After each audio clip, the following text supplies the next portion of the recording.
आपने हमारे साथ बातचीत की, आपका बहुत बहुत धन्यवाद। और हमारे साथ खुद जुड़ चुके हैं ex flight lieutenant Manish Kumar ji. Manish Kumar ji, स्वागत है आपका न्यूज 11 में।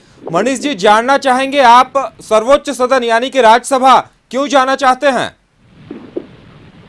सबसे पहले तो मैं एक्स फ्लाइट लेफ्टिनेंट नहीं हूँ, मैं एक स्क्वाड्रन लीडर हूँ जी। ठीक है। और मैं राज्यसभा जाना इसलिए चाहता हूँ क्योंकि जो राज्य की और जो देश की हालत है और खासकर राज्य की जो हालत है वो सुधारना चाहता हूँ। जी बिल्कुल, आज आप वहां गए थे और उसके बाद क्या कुछ हुआ, हम आपके मुंह से भी सुनना चाहेंगे। तो ये तो आपने देखा था, पहले मैं आपके निर्वाचन अधिकारी के यहाँ जाके अपना नॉमिनेशन फाइल करने की कोशिश मैंने की थी।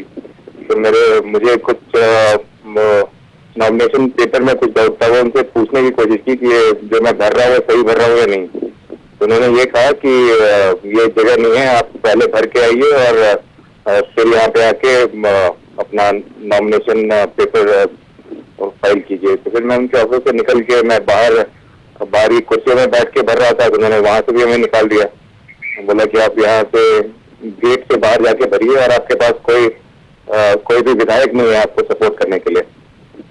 तो हमारे लोग बाहर खड़े थे, वे इंतजार कर रहे थे मेरे यहाँ का कि मैंने जो टाइम दिया था उनको उनके आने के लिए, बट उनको आने नहीं दिया गया अंदर। तो उसके बाद जो हुआ तो वो आपने देखा ही। जी मनीष जी, क्या विधायकों से बातचीत हुई थी आपकी प्रस्तावक बनने के लिए?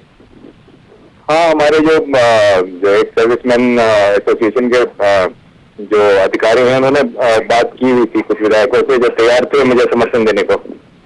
बट जो ऐसा कुछ हुआ तो उनको जब भनक मिल गई कि ये मुझे अंदर आने नहीं दे रहे हैं और मुझे निर्वाचन पत्र ये निर्वाचन पत्र सबमिट करने नहीं दे रहे हैं, तो उनको भी कुछ भनक लगी और उन्होंने फिर सामने आने से इनकार कर दिया। जी मनीष जी, आप जानते ही होंगे राज्यसभा चुनाव यहाँ हॉर्स ट्रेडिंग की वजह से रद्द हो चुके हैं। विधायकों को खरीदने के लिए पैसे भी बरामद हुए हैं। तो आपने जिस प्रदेश में विधायक बिकते हो वहां आपने उम्मीद की थी कि एक फौजी को वे लोग राज्यसभा भेजेंगे। क्या लगता है, क्या आपकी ये उम्मीद बेमानी नहीं थी? नहीं, बेमानी अभी भी कुछ विधायक हैं जिन्हें अपने देश के लिए और अपने अंतरात्मा के लिए कुछ करने का जज्बा है और जो अपने पार्टी विप के सामने नहीं आना चाहते। उनका था कि अगर आप निर्वाचन पत्र दाखिल करते हैं तो कम से कम आपका निर्वाचन पत्र को दाखिल करा देंगे, उसके बाद जो होगा तो वो मेरे ऊपर और मेरे जो समर्थन करने वाले लोग हैं उनके ऊपर निर्भर करता है कि वो मुझे किस तरह से निर्वाचित करते हैं। जी मनीष जी, आपने देश की सरहदों की रक्षा की है। क्या लगता है कि अब देश को सुधारने के लिए, स्थिति को ठीक करने के लिए फौजियों को आना होगा? फौजियों को नहीं, अच्छे लोगों को आना होगा। फौजी हो या बाहर सिविलियंस हो, हम न मैं न मेरे जो लोग हैं मेरे साथ वाले, वो ये नहीं कहते कि फौजियों को आना पड़ेगा। मेरा तो ये मानना है कि कोई भी जिसको थोड़ी सी समझ बूझ है, जो देख रहा है देश को धरातल की तरफ जाते हुए, कोई भी ऐसा आदमी जिसको देश के लिए जज्बा हो, जो वंदे मातरम सुन के जिसके रोन शेयर उठते हैं या मेरे वतन के लोगों सुनने पे जिनकी आंखों में आंसू आ जाते हैं, ऐसे बहुत सारे लोग हैं जिनको आगे आना चाहिए। बिल्कुल मनीष जी, आपके अंदर भी जज्बा है। आप उसी जज्बे के साथ आज विधानसभा पहुंचे थे। आप एक फौजी भी हैं, आपने अपनी पहचान भी बताई थी। इसके बावजूद आपको पुलिसकर्मियों ने वहां इस कदर घेर के रखा जैसे आप कोई फौजी नहीं आतंकी हो। कैसा लगा आपको, क्या कहेंगे आप इस पर? नहीं, मेरे को ये नई चीज नहीं है, मैंने पुलिस की जाति पहले भी देखी है। ये किसी भी फौजी से पूछ लीजिए, जो इज्जत एक फौजी की होनी चाहिए, वो ना तो फौज में है ना देश वालों के लिए है। जो कुर्बानी फौजी देते हैं उसकी भनक न बाहर के लोगों को पड़ती है। और बड़े दुख की बात है कि वर्दीधारी लोग भी नहीं जानते कि ये फौजी अपने देश की रक्षा के लिए या अपने वतन के लिए क्या कुर्बानी देता है। तो जब वर्दी वालों से बेइज्जती हो, सिविलियन से तो उनको हम माफ कर देते हैं, इनको पता नहीं है। जब वर्दीधारी जो खुद भी गोलियों के शिकार होते हैं और जब दूसरे वर्दीधारी की इज्जत नहीं करते हैं तब बहुत बुरा लगता है। मनीष जी, आपने कहा अच्छे लोगों को पॉलिटिक्स में आने की जरूरत है। आपने भी यही कोशिश की थी लेकिन कोशिश नाकाम हो चुकी है। आज अंतिम दिन था, अब आगे क्या करेंगे आप? नहीं हुई है, नहीं कोशिश नाकाम नहीं हुई आज के लिए, राज्यसभा के लिए। नहीं, ये राज्यसभा अगर आप एक आम नागरिक को आप नॉमिनेशन फाइल करने नहीं देते हो या जबरदस्ती करते हो तो ये नामांकन तो रद्द होगा।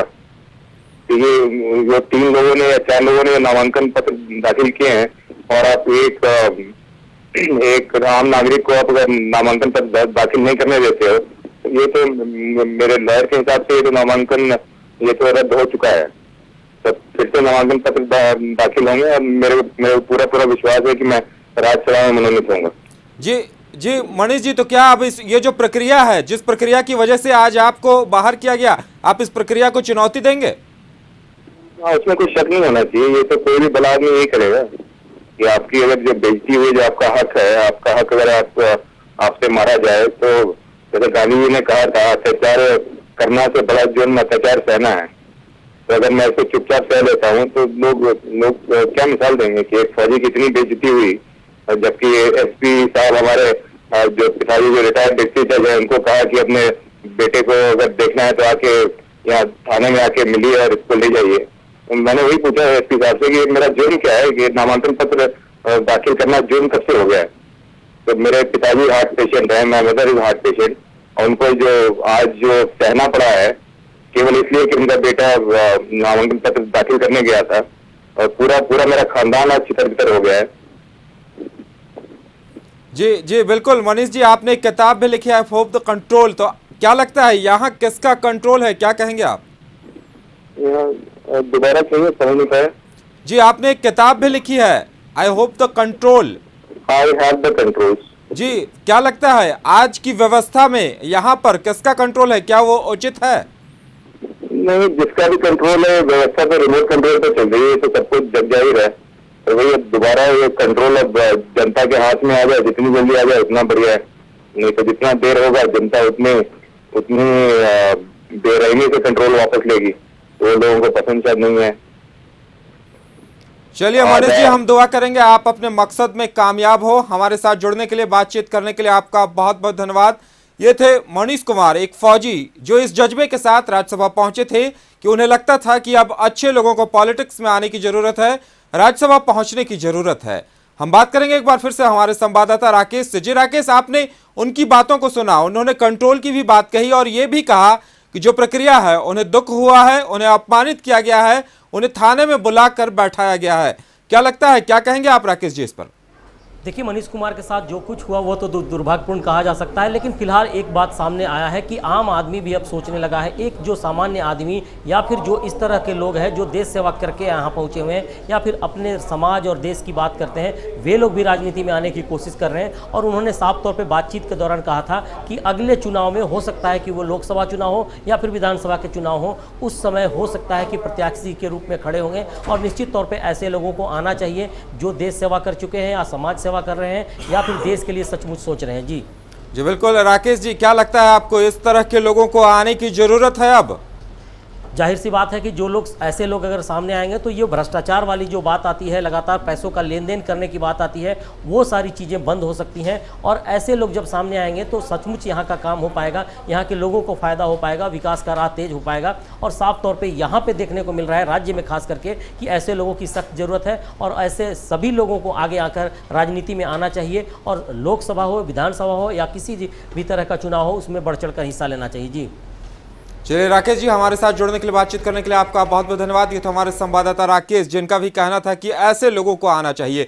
सोचने की बात इस पे है कि जब कोई आम आदमी, जब कोई फौजी या फिर कोई आम अच्छा आदमी जब सिस्टम में शामिल होना चाहता है, आना चाहता है पॉलिटिक्स में, तो कहीं ना कहीं उसके साथ किस तरह से व्यवहार किया जाता है, इसकी एक नज़ीर देखने को मिली है कैप्टन मनीष कुमार के मामले में।